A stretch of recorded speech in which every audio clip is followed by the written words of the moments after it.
Hi everyone, welcome back to my channel. My name is Danny and we are going back to Genesis. We are starting CD2 and thanks everyone for all the support. I see that many of you are particularly interested in the Genesis reactions and I'm very glad to see you all here. If you're first time here, I do deep dive reactions into music that I never heard before, and the goal is for me to explore new music out of my comfort zone and to expand my, well, let's say, musical knowledge in this sense. So again, if you're first time here, please check the playlist. I covered two more albums by Genesis in the past, and since this one is a pretty lengthy one, we'll be covering more than one songs in each go.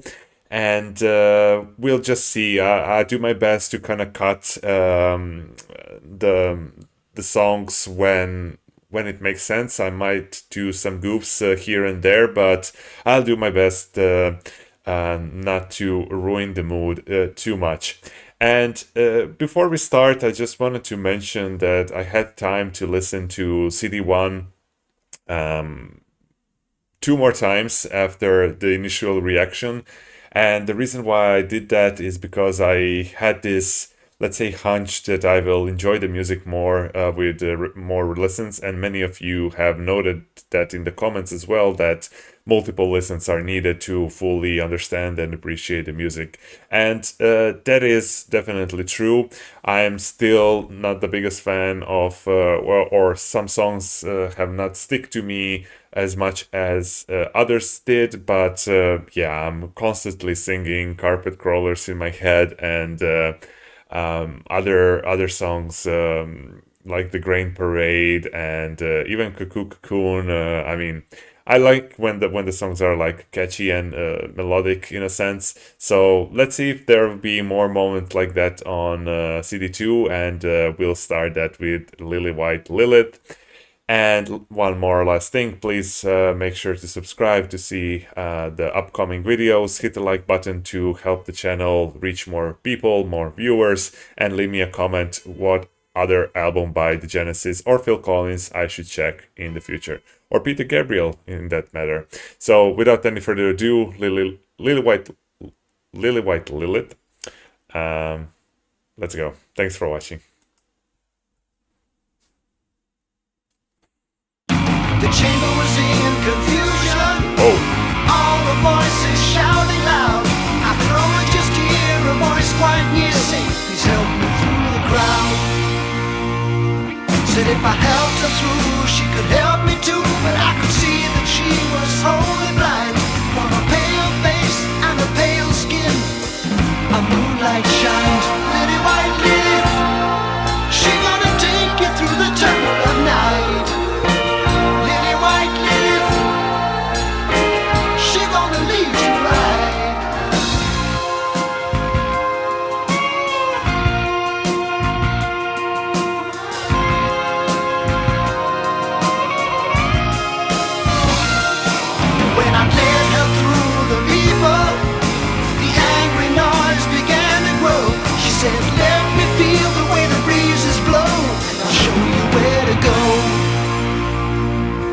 So I followed her into a big round cage. She said, "They're coming for you now, don't be afraid." Then she sat me down on a cold stone throne, carved in jade.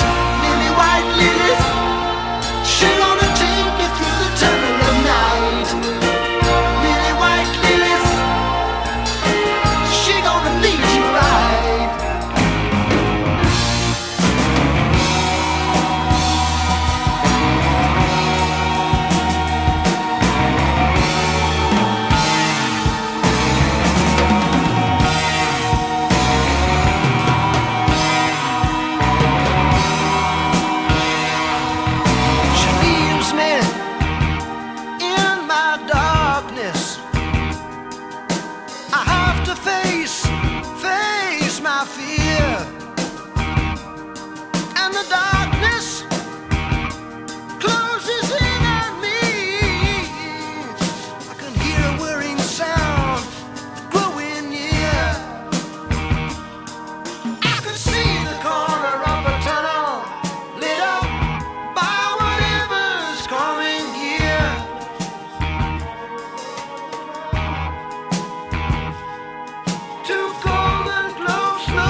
All right, let's just stop there. I see it's a completely different vibe.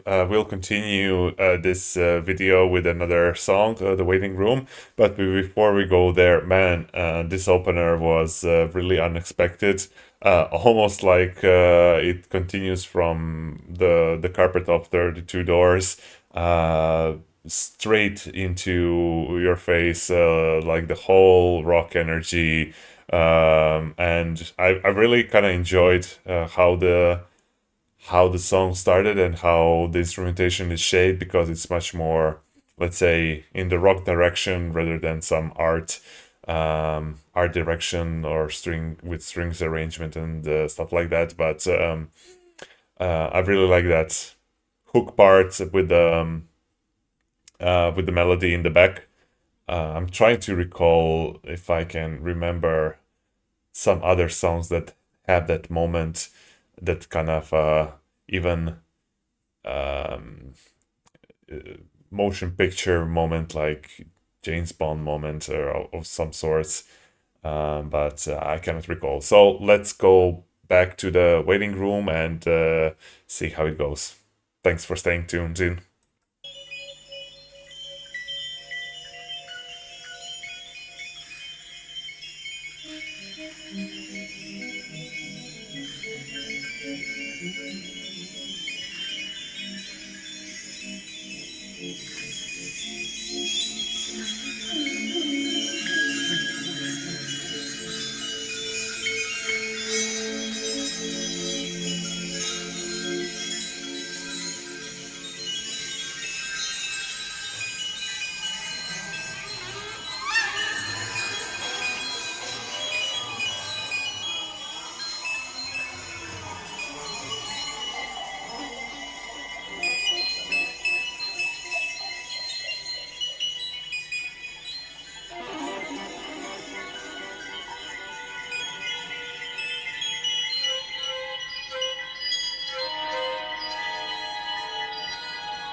All right, let's stop it there. I did like this song. I'll tell you in a second why, but first I need to say it sounds so out of context. First of all, I don't think this cut makes it justice to the record to have it on CD1 and CD2 in a sense that CD1 ends with the Chamber of 32 Doors and then CD2 starts with Lilywhite Lilith. I don't know. And then I would say the Waiting Room should have been the first track on CD2. It makes much more sense to me, or not to have it at all. I mean, of course you won't do that, but it doesn't bridge to Lily White, and it doesn't. And when that first part kind of becomes more involved with other instruments other than synths, it's not referring to anything. It's pretty much random. I cannot connect it to any other piece on this record. Maybe I'm overlooking something, but I don't think I am. But why I like this one, it reminded me instantly to one of my favorite bands, the Mars Volta, prog rock band from 2000s. And if you have time, check Cicatrice ESP, so with the C, starts with the C. That song, and especially Skepdate version where it's a live recording, yeah, they used to do these kind of interludes with long, dreamy, abstract soundscapes, and I can hear not direct inspiration, but more for like a whole vibe, and um, in a sense that they are making an homage to this, let's say, field of experimental music and sounds. And I loved every bit of it. I really enjoyed it because it brought so many memories of not only that particular song, Cicatrice ESP, but some other Mars Volta tracks. And super glad that I heard that. So we'll continue tomorrow with Anyway. I hope you enjoyed this video. It was a, well, bumpy introduction to the second part of the album. And yeah, I hope to see you tomorrow. Feel free to drop me a comment if you have anything to add. And yeah, until then, take care and bye bye.